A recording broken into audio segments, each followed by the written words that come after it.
Hello, I'm Cecilia Dobbs-Walton, the Public Affairs Specialist for the City of Biloxi. I'm here to deliver today's report for Monday, December the 28th, 2020. We have an update on the coronavirus cases, storm debris reminders, and more in a minute, but first, let's begin with the status report on some of the current projects taking place throughout Biloxi. Here is Biloxi's Engineering Department Director, Christy Labata. Currently, the city is making repairs at the New Point Cadet Walkway. The multiple tropical storms this year caused erosion between the sheet pile wall and the new walkway, so we are now installing concrete to mitigate future erosion. Construction on the Bayview Avenue walkway begins January 4th. This will be a concrete walkway from the Forest Avenue boat launch to Kensington Drive. It will replace the current rock riprap with a 10-foot wide walkway with benches and pavilions. This $2.2 million project being constructed by J.E. Talley Construction is expected to be complete in early fall 2021. At the end of January, residents in Sunkist will see a new sidewalk connecting the existing one on Sunkist Country Club Road to Potts Ferry Road. And in the spring, the city will be removing sediment from the ponds on the Sunkist Golf Course, which will help with the drainage in the existing area. The connector road between Crawford Street and Dory Street is well underway. Once complete, there will be a connector road on the north side of the CSX Railroad from Oak Street all the way to Raynor Street. Once construction is complete on the roadway, both Dory Street crossing and Nixon Street crossing will be permanently closed. Phase 1 of the Eagle Point Park project, which includes a walkway and a soccer field, is finishing up. In 2021, the city will be adding a basketball court, pickleball court, playgrounds, and pavilions. The much anticipated new Division Street project has started, and residents should begin to see construction work this month. This almost $6 million project is expected to be complete by the end of 2021 to coincide with Keesler's construction of its visitor center and commercial gate facilities inside the gate. Point Cadet Marina West project design is moving along.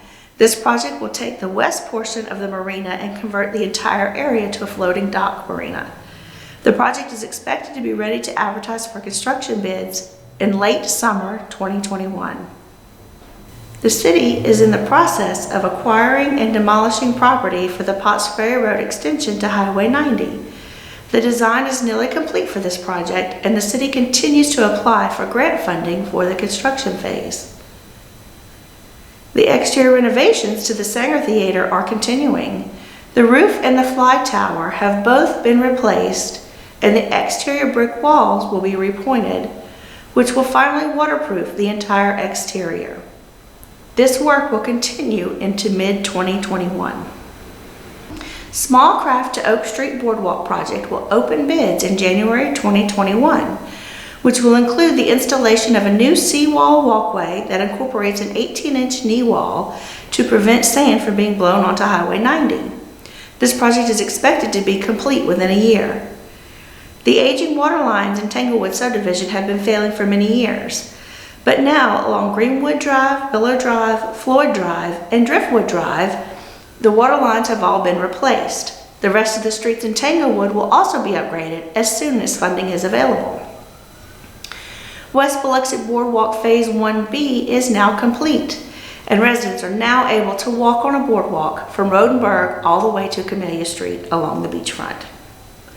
Woolmarket Road East Drainage is expected to be completed in late spring 2021, and this $1 million project will improve the drainage in the Woolmarket Plantation or Larkin subdivision area, bringing the water down Woolmarket Road, down Old 67, and to Howard Creek.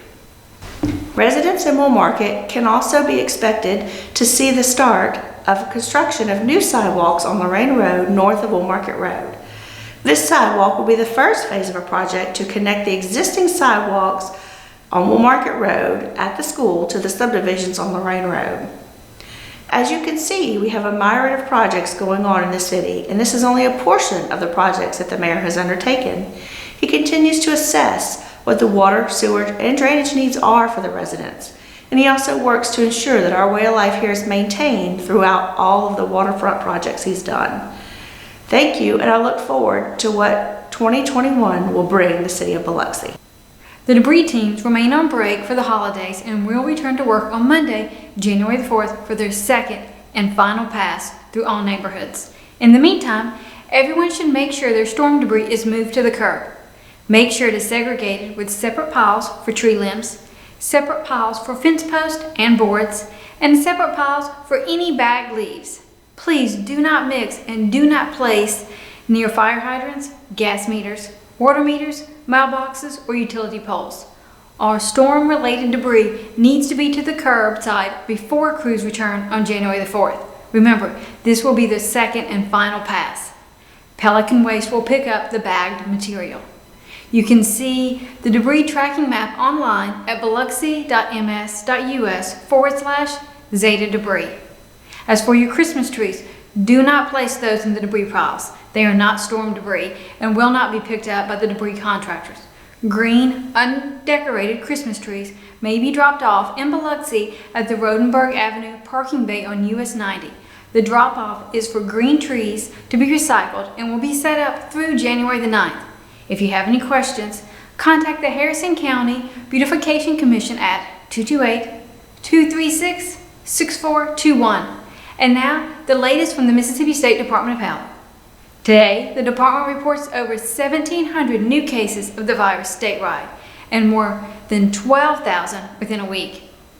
28 deaths were reported today, and the statewide total since mid-March now stands at just over 4,600. This chart shows the latest number of positive coronavirus tests statewide since the crisis began. This chart shows the 14-day track on cases statewide.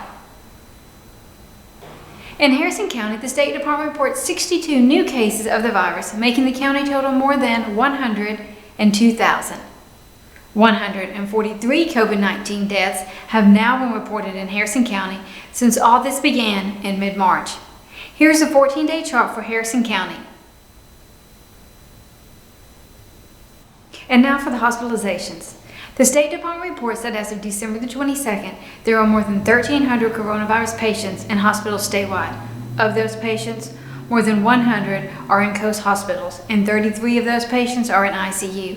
As for the recoveries, the State Department's update is, as of December the 20th, that more than 154,000 are presumed to have recovered. Everyone must continue to take personal responsibility to protect yourself and others. We are all at risk of getting the virus and spreading it to others, maybe even without even realizing it. Follow state and local guidelines. Take extra precautions if you are at higher risk. Wash your hands often. Stay 6 feet from others and wear a face mask.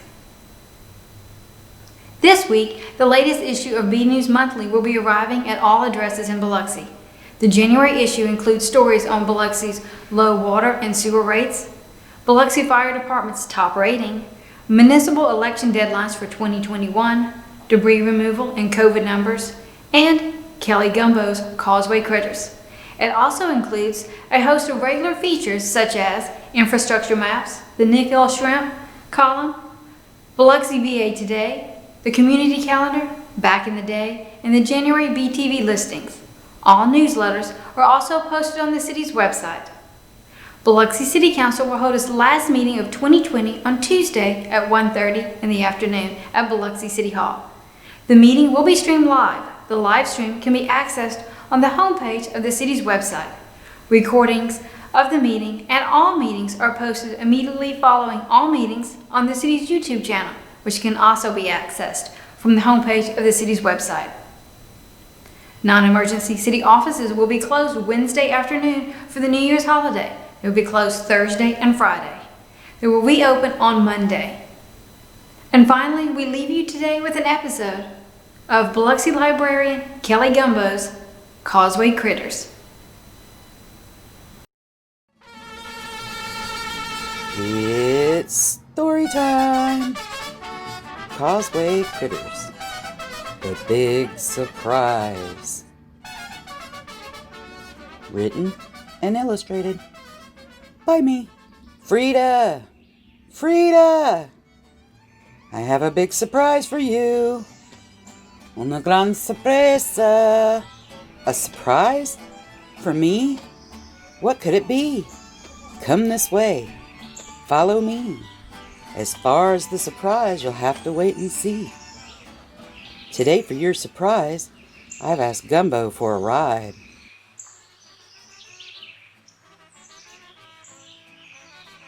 Ooh, I love egrets. They are so beautiful. Is this my surprise? Paciencia, mi amor. You'll have to wait and see. Trey, Finley, Sullivan, Frankie! Diego has a big surprise for me. Cool. What is it? Awesome. What is it? What is it? If I told you, it wouldn't be a surprise. Just like Frida, you'll have to wait and see.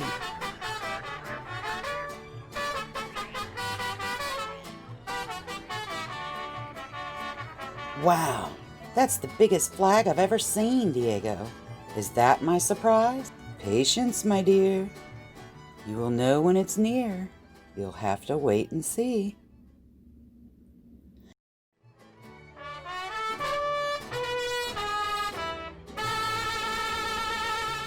Shark! Diego, there's a shark! No, Frida, it's a dolphin. Woohoo, I've never seen a dolphin.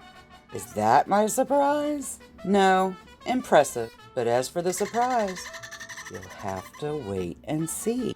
A sandcastle. This is it, isn't it? No, it's nice indeed.